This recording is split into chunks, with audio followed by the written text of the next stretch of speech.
எல்லாம் கலந்த கலவை சேனலில் உங்கள் ஜெயலக்ஷ்மி உங்களை அன்புடன் வரவேற்கிறேன். காலையில் எந்திரிச்சோன்னா என்ன டிஃபன் பண்ணுறதுன்னு ஒரு குழப்பம், அடுத்தது அதுக்கு தொட்டுக்க என்ன சட்னி பண்ணுறதுன்னு ஒரு குழப்பம். இன்றைக்கி நம்ம பார்க்க போகிற டாபிக் வெங்காய சட்னி. இது எல்லா டிஃபனோடையும் சூப்பராக இருக்கும்.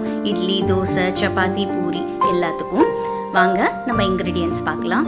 நான் ஒரு 7-8 வெங்காயம் வச்சுருக்கேன். இது ரொம்ப சின்ன வெங்காயங்கிறதுனால 7-8 எடுத்திருக்கேன். நீங்கள் 4 பெரிய வெங்காயம் எடுத்துட்டிங்கன்னா கூட போதும்.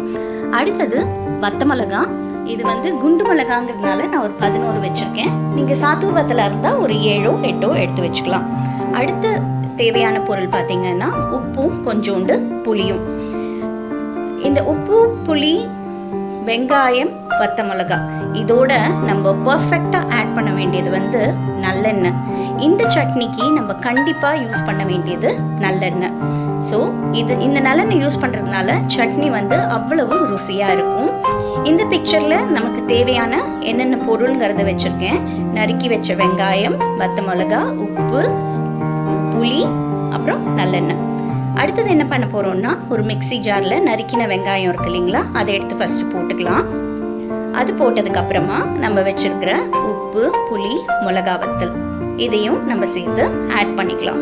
இந்த சட்னிக்கு நீங்கள் ஃபஸ்ட்டு வதக்கிட்டு அப்புறம் ஃபேனில் ஆற வச்சு திருப்பி அரைச்சி தாளித்து கொட்டுற வேலையே நமக்கு இந்த சட்னியில் கிடையாது. அடுத்தது என்ன பண்ணுறோம், நம்ம போட்டு வச்சோம் இல்லையா எல்லாத்தையும் மிக்சியில், அதை அரைச்சி பேஸ்ட்டாக எடுத்துக்கிறோம். ஒரே ஒரு விஷயம் மட்டும் ஞாபகம் வச்சுக்கோங்க, தயவு செஞ்சு இதில் தண்ணி மட்டும் ஆட் பண்ணிடாதீங்க. ஒரு இல்பச்சட்டியில் கொஞ்சம் நல்லா காய வச்சுட்டு நான் இதுக்கு ஒரு 2.5 ஸ்பூன் நல்லெண்ணெய் யூஸ் பண்ணியிருக்கேன். ரொம்ப ரொம்ப டேஸ்ட்டாக இருக்கும் சட்னி. 10 நிமிஷத்துக்குள்ளே நமக்கு ஒரு சட்னி ரெடி ஆகணும் அப்படின்னு நீங்கள் நினச்சிங்கன்னா கண்டிப்பாக இந்த சட்னியை நீங்கள் ட்ரை பண்ணுங்கள். அவ்வளவு ருசியாக இருக்கும்.